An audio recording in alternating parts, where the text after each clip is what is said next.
लोकसभा चुनाव से पहले केंद्र सरकार की सुप्रीम कोर्ट में जो याचिका है, जमीन वापसी की याचिका, इसे एक बड़े कदम के रूप में देखा जा रहा है। ऐसा ये माना जा रहा है कि सरकार विवादित भूमि को छुए बिना ही गैर विवादित जमीन पर ही मंदिर निर्माण की दिशा में शायद एक बड़ा कदम उठा रही है। एक नई प्लानिंग है सरकार के पास, नई चाल है सरकार के पास। हम आपको बता दें कि फिलहाल ये जो जमीन है, जो गैर विवादित जमीन है, वो सरकार के पास है, अधिग्रहित है और सरकार ने अब याचिका दाखिल की है कि ये जमीन 67 एकड़ जो जमीन है, ये इनके जो मूल मालिक हैं उन्हें लौटा दिया जाए और साथ ही जो यथास्थिति बनाए रखने का आदेश अदालत की ओर से है, वो आदेश भी हटा दिया जाए। लेकिन फिलहाल अब देखना होगा कि इस पर सुप्रीम कोर्ट क्या फैसला लेती है। लेकिन अभी तो इसे राजनीतिक कदम के रूप में देखा जा रहा है। इसके तमाम पहलू हैं, इसे समझने की कोशिश करते हैं। इस वक्त न्यूज रूम में हमारे साथ मौजूद है एग्जीक्यूटिव एडिटर अमिताभ अग्निहोत्री। उनसे जानते हैं कि आखिर इसका क्या, ये जो मसला है ये क्या है। जी। ये जो जमीन है सर, अगर हम देखा जाए 2.77 एकड़, इस पर मसला अटका हुआ है। अब ऐसा लग रहा है कि इस जमीन को छुए बिना ही, चूंकि इस पर फैसला आ ही नहीं रहा सुप्रीम कोर्ट से, तो इसे छुए बिना ही एक रास्ता निकालने की कोशिश। देखिए, मुझे लगता है कि इसका जो पब्लिक मैसेज है वो अलग है। तो एक मैसेज होता है कि भाई ठीक है, जनता को ये बात समझाई भी जा सकती है, उसकी समझ में आ भी सकती है कि सरकार ने अपनी तरफ से एक बड़ी पहल की, कोशिश की कि भाई ठीक है, जितने स्थान पर विवाद है उसको छोड़ दीजिए, बाकी में काम शुरू हो जाए। लेकिन जो लीगल बैटल है वो अभी भी उतना ही पेचीदा है। दो फैसले सुप्रीम कोर्ट के हैं महत्वपूर्ण इस मामले में, जो आगे की, जब इस पर आप देखेंगे केंद्र सरकार की अर्जी पर जब सुप्रीम कोर्ट में विचार शुरू होगा, बहस शुरू होगी, तो वो दोनों फैसले बार बार आपको दिखाई देंगे कोर्ट होते हुए। एक फैसला आया था Aslam Bhure versus government of India ji, और एक फैसला आया था Ismail Faruqui versus government of India. Ismail Faruqui के जिस फैसले को बार बार इस आज की केंद्र की पिटीशन के पक्ष में बताया जा रहा है, एक वहां से एक विंडो खुलती है। दरअसल उसमें सुप्रीम कोर्ट ने कहा था कि जो सुपरफिशियल यानी जो फालतू जमीन है वो केंद्र सरकार मूल मालिकों को तब लौटा सकती है अगर मूल मालिक उसकी वापसी के लिए कानूनी प्रक्रिया के तहत आए। अब फालतू जमीन कितनी है ये तय करना पड़ेगा।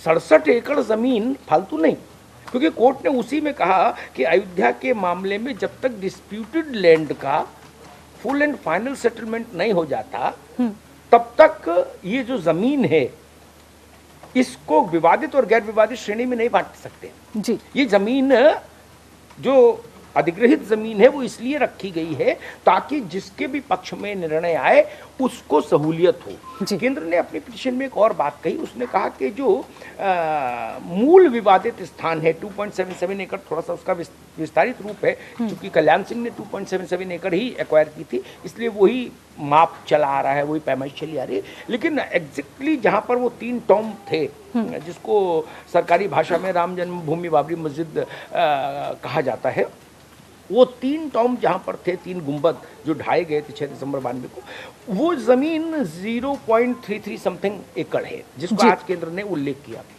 केंद्र ने उस सुप्रीम कोर्ट को ये कहा है कि हम ये जमीन आप हमको छोड़ लेने दीजिए, इसमें स्टेटस को विड्रॉ कर लीजिए, तो हम ये जो विवादित जमीन है इस पर आने और जाने का रास्ता तब तक तैयार कर दें, क्योंकि ये किसी की भी पक्ष में जाएगी जमीन तो उस पक्ष को यहाँ आने और जाने की सहूलियत हो। इसके लिए जमीन आप इसको डिनोटिफाइड करने की इजाजत दीजिए, अधिग्रहण मुक्त हो जाए ये जमीन और स्टेटस को विड्रॉ करिए। मुझे लगता है इसमें पेच अभी फंसेगा, खासतौर पर जब सुप्रीम कोर्ट इसको अपने चश्मे से परखने की कोशिश। बिल्कुल, 2003 में सर सुप्रीम कोर्ट ने यही कहा था कि गैर विवादित और विवादित जमीन को यहाँ अलग करके नहीं देखा जा सकता। दूसरी चीज, जो अगर जनता के बीच भी अगर ये संदेश देने की कोशिश केंद्र सरकार की अगर है कि हम तो कोशिश कर रहे हैं, तो दूसरा पक्ष ये सवाल उठा सकता है कि सरकार को ऐसा क्यों लगता कि अगर फैसला आएगा तो ये मंदिर के पक्ष में ही फैसला आएगा? ये सवाल उठेगा, ये सवाल उठेगा और स्वाभाविक है, अदालत की लड़ाई में उठेगा ये सवाल। राजनीतिक लड़ाई में भले ही ये सवाल नहीं उठे, क्योंकि इस सवाल का ये काउंटर प्रोडक्टिव है सवाल। जो उठाएगा उसका नुकसान ज्यादा हो जाएगा, फायदे की गुंजाइश कम दिखेगी, क्योंकि बहुसंख्यक आबादी इस भारत मंदिर के पक्ष में। लेकिन अदालत में ये सवाल उठेगा कि भाई जब तक फैसला ना आ जाए ये कैसे माना जा सकता है कि फैसला यही होगा। बिल्कुल सर, एक सवाल और लूंगी, ये बताएं कि ये जो कदम अब तो सरकार ने चल दिया है, जो अदालत की प्रक्रिया वो अपने हिसाब से चलेगी, अब तक चलती आ रही है, जो एक माहौल लोगों के बीच बन रहा था कि सरकार अब अदालत के भरोसे है, खुद प्रधानमंत्री नरेंद्र मोदी ने इंटरव्यू में कहा था, तो क्या वो जो सोच है कि ये सरकार कुछ नहीं कर रही है, वो सोच खत्म होगी लोगों की? देखिए, अभी भी अदालत के भरोसे है जी, ये अर्जी भी अदालत में ही गई है और अभी तो सुप्रीम कोर्ट ये तय करेगा कि पहले वो डिस्प्यूटेड साइट के जो टाइटल सूट है उसका मालिकाना हक का जो मुकदमा है उसको सुने, ये सरकार की अर्जी को प्रायोरिटी पर ले।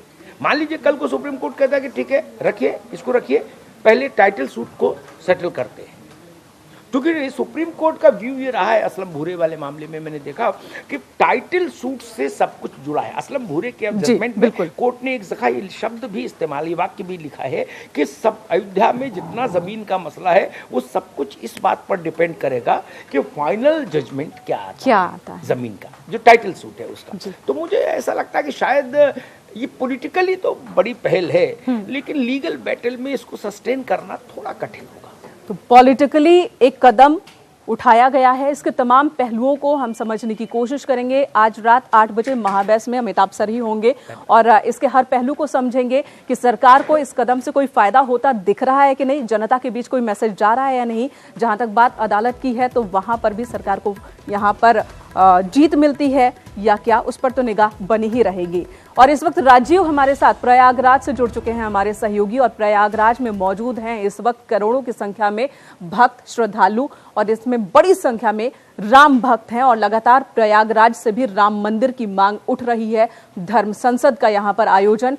राजीव, आपसे जानना चाहेंगे आज जो मूव सरकार की ओर से, जो कदम सरकार की ओर से उठाया गया, उसके बाद वहां जो लोग मौजूद हैं, संत मौजूद हैं, उनके बीच किस तरह की चर्चा हो रही है? क्योंकि अभी कल तक तो लोग नाराजगी जाहिर कर रहे थे, यही कह रहे थे कि अगर सरकार चाहे तो मंदिर का रास्ता साफ हो सकता है, एक दिन में साफ हो सकता है। तो आज वो नाराजगी कुछ कम हुई है या नहीं? देखिए मेनिका, साधु संत एक लंबे समय से राम मंदिर निर्माण की मांग करते रहे हैं और इसी के चलते उनको उम्मीद थी कि जब बीजेपी सत्ता में आएगी तो राम मंदिर निर्माण का कार्य शुरू होगा। लेकिन जब कार्य नहीं शुरू हुआ, चुनाव का वक्त आ गया, तो बीते दिनों पहले अयोध्या में साधु संतों ने एक धर्म सभा का आयोजन किया और उसमें सरकार से निर्माण की तिथि बताने की बात की। और उसके बाद जब सरकार द्वारा कोई पहल नहीं की गई तो एक बार फिर से आज प्रयागराज कुंभ में कल से परम धर्म संसद का आयोजन किया जा रहा है राम मंदिर निर्माण की मांग को लेकर। और पहले दिन ही उसमें यह प्रस्ताव पास किया गया है कि अब साधु संत खुद अयोध्या कूच करेंगे और राम मंदिर निर्माण की शिलान्यास रखेंगे। उसके बाद विश्व हिंदू परिषद भी प्रयागराज कुंभ में 31 जनवरी और 1 फरवरी को धर्म संसद करेगा, उसका भी मुख्य मुद्दा राम मंदिर निर्माण रहेगा। ऐसे में साधु संतों का जो ये दबाव है, चाहे वो विश्व हिंदू परिषद का हो या आरएसएस का, लगातार राम मंदिर निर्माण के लिए बनाया जा रहा था। जिसके बाद ये फैसला आया है कि कोर्ट में एक बार केंद्र सरकार पहुंची है और उन्होंने अर्जी दाखिल की है मान जी कि जो गैर विवादित जमीन है वो राम जन्मभूमि न्यास को सौंपी जाए। क्या लगता है कि इस पहल में कितना सार्थक होगा? देखिए, जो झगड़ा है या जो हमारी जिसमें आस्था है, वो आस्था है जो राम जन्मभूमि की 2 कुछ जमीन है, उस भूमि के लिए है। अयोध्या राम मंदिर के लिए नहीं जाना जाता है, अयोध्या जानी जाती है राम जन्मभूमि के लिए। हमारी मांग राम जन्मभूमि के लिए है, राम जन्मभूमि हमको प्राप्त हो और वहाँ पर भगवान का दिव्य मंदिर बने।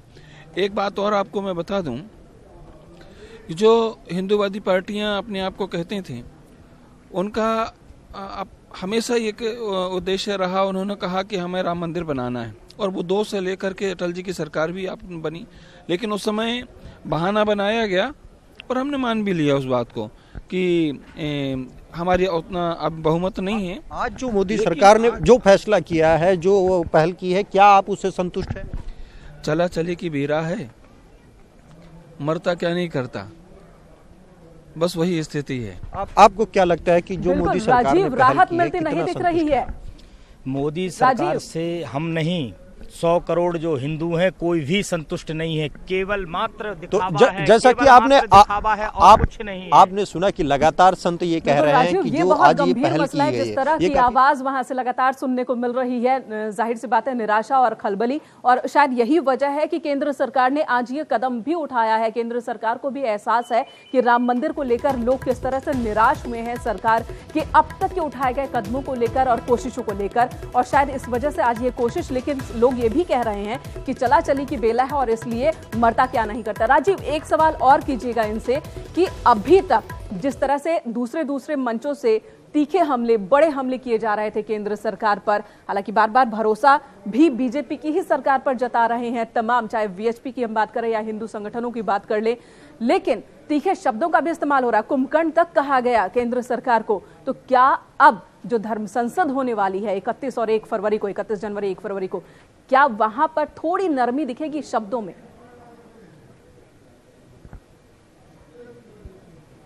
निश्चित रूप से ये एक बड़ा सवाल है। जैसा कि आपने कहा कि खुद उद्धव ठाकरे शिवसेना प्रमुख पहली बार अयोध्या पहुंचे थे बीते दिनों, उन्होंने पीएम मोदी पर निशाना साधते हुए उन्हें कुंभकर्ण बताया था राम मंदिर निर्माण के मामले को लेकर। लेकिन अब हमारे साथ जो संत मौजूद हैं, महंत जी, अभी तक कोई पहल नहीं हुई थी, अभी तक कोई प्रयास नहीं था, अब जो ये फैसला लिया गया है, क्या जो अगली धर्म संसद है या जो चल रही है उससे कुछ इनके प्रति रुख नरम होगा? देखिए, हम लोग आस्था और धर्म के नाम पर मोदी सरकार ने कहा था जैसे ही हम सत्ता में आएंगे और राम मंदिर बनाएंगे, हम सब लोगों ने भी प्रयास देखने को मिल रही। राजीव, धन्यवाद, रोकेंगे इस वक्त आपको। बहुत बहुत शुक्रिया संतों की आवाज हम तक पहुंचाने के लिए, जो सोच रहे हैं इस वक्त वो ये हम तक, हमारे दर्शकों तक पहुंचाने के लिए।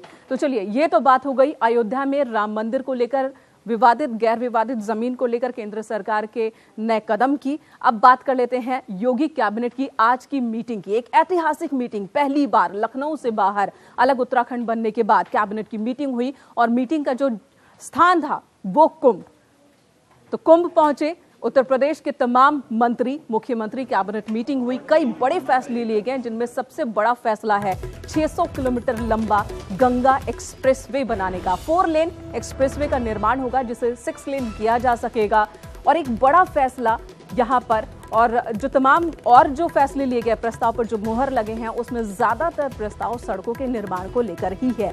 तो एक अहम बैठक में अहम फैसले लिए गए। 70 से ज्यादा देशों के राष्ट्रध्वज लगाए गए हैं कुंभ में। कुंभ से प्रयागराज की पहचान बनी है, ये भी कहा सीएम योगी आदित्यनाथ ने। इस मीटिंग के दौरान उन्होंने कुंभ मेला को दुनिया के सामने एक उपलब्धि के तौर पर पेश किया। उन्होंने एक फैसला कुछ और भी लिए हैं, और वे फैसले हैं खासतौर पर कि प्रयागराज की कनेक्टिविटी हम लोगों ने तय किया है। हमारी कैबिनेट ने एक सैद्धांतिक सहमति दी है कि हम उत्तर प्रदेश के पश्चिमी भाग को प्रयागराज से कैसे जोड़ेंगे। इसके लिए गंगा एक्सप्रेसवे, ये गंगा एक्सप्रेसवे यह मेरठ। चलिए, ये तो फैसलों की बात हो गई। और कुंभ की अगर हम बात करें तो कुंभ का हर एक कोना भव्य है, हर एक तस्वीर यहाँ की भव्य है। और इन्हीं तस्वीरों के बीच अगर प्रदेश के सारे वीआईपी यहाँ मौजूद हों, सभी संगम में स्नान कर रहे हों, तो फिर कहना है क्या। मुख्यमंत्री, उप मुख्यमंत्री, मंत्री, सभी, पूरा का पूरा कैबिनेट आज कुंभ में मौजूद था। मंत्रोच्चारण के बीच सबने स्नान किया। देखिए ये रिपोर्ट। मंत्रोच्चार की गूंज हुई और साधुओं के साथ योगी कैबिनेट त्रिवेणी संगम के जल में प्रवेश कर गई। त्रिवेणी संगम के पावन जल में अब तक करोड़ों श्रद्धालु डुबकी लगा चुके हैं, और अभी न जाने कितने और श्रद्धालु हैं जो डुबकी लगाने के लिए पहुंचने वाले हैं।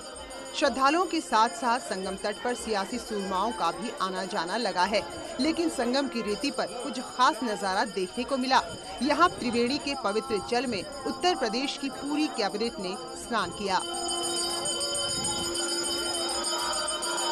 पूरा जो है यहाँ पर बिल्कुल एक तरह से यहाँ पर पूरी कैबिनेट मौजूद है संगम नोच पर, और जिस तरह से सरकार ने कहा था कि आस्था की डुबकी लगाएंगे और कुंभ को दिव्य और भव्य बनाने की जो कोशिश थी सरकार की, कि पूरी कैबिनेट जो है यहाँ कुंभ मेले में पहुंची।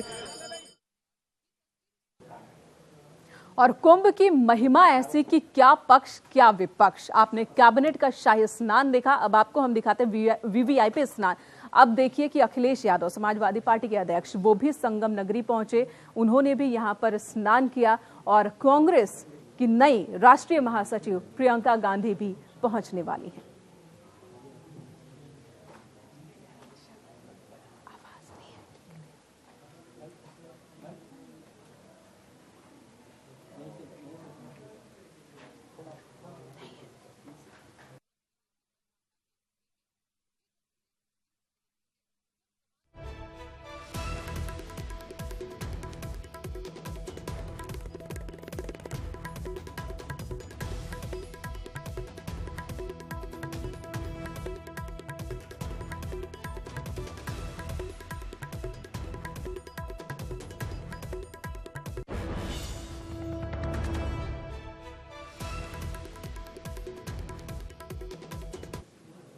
और लोकसभा चुनाव का माहौल है, ऐसे में आपको दिखाते हैं चुनावी चकल्लस। का गुरु का हाल बा? कुल ठीक बा? देखत ही तू लोग बहुत मजा लेते हो वहाँ। प्रियंका दीदी जो ना गेले हैं,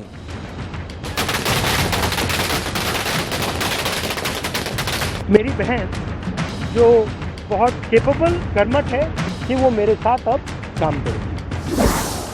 हम तो देखत रहली कि भाई पहले भैया जी और बहन जी मिलके कांग्रेस पार्टी के जी भर के कोसला, तो ओकरे बदले अब राहुल जी का कहले। राहुल जी कहले अच्छा तू लोग कोसबा हमके, तो ला आवा तो के बतावत है।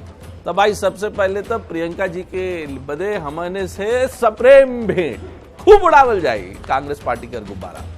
प्रियंका जी तो चाहत है, लेकिन हुई कैसे गुब्बारा उड़ी कैसे कांग्रेस पार्टी कर। देखा भाई बात है बड़ा सीधा, प्रियंका गांधी हैं प्रियंका भैया रायबरेली मीठी बदे, लेकिन अगर प्रियंका गांधी के प्रियंका भैया बदे के पूरा पूर्वांचल में तो चुनाव तो लड़े के पड़ी। तो चुनाव केहर से लड़ी है? जइए कहा वहर, अरे महाराज जी के इलाके में गोरखपुर का सोचता हुआ लड़ जाइए ओर से, हमके तो ना लगत कि लड़ जाइए हो। और मानला अगर कत्ता ई हो गए कि उनके बोलल गए कि भाई तू जा बनारस से लड़ जा प्रधानमंत्री नरेंद्र मोदी के खिलाफ, मजा आ जाए हो। सबसे बड़का चुनाव जो ना हमके तो लगत फिर बनारस में हुई। फिर तू लोग देखबा कि भाई नाव में कुल मल्ला लोग के घुमाई हैं, प्रियंका दीदी के या प्रधानमंत्री के। और एक बात और तो कहा था, देखा पिछली बार हम बोले रही कि आई मिलन तू लोगों से कुंभ में, भाई ना पहली अब की बार यह प्रियंका जी के चक्कर में। लेकिन अब सुनत है कि 5 और 6 तारीख के प्रियंका जी और राहुल जी दोनों प्राणी जात हुए उधर कुंभ में। तो जब वो लोग जई हैं तो हम उनके साथ चले और आई तमिलत तो लोगों से, फिर वह लोगों से वह कुंभ में पूछल जाए का कसम गंगा मैया कर बतावा कि हर से लड़बू की जी लड़बू। ठीक ना? चला चकल्लस की तरफ से जयराम जी। जी की चुनावी चकल्लस के साथ ही न्यूज रूम से फिलहाल इतना ही।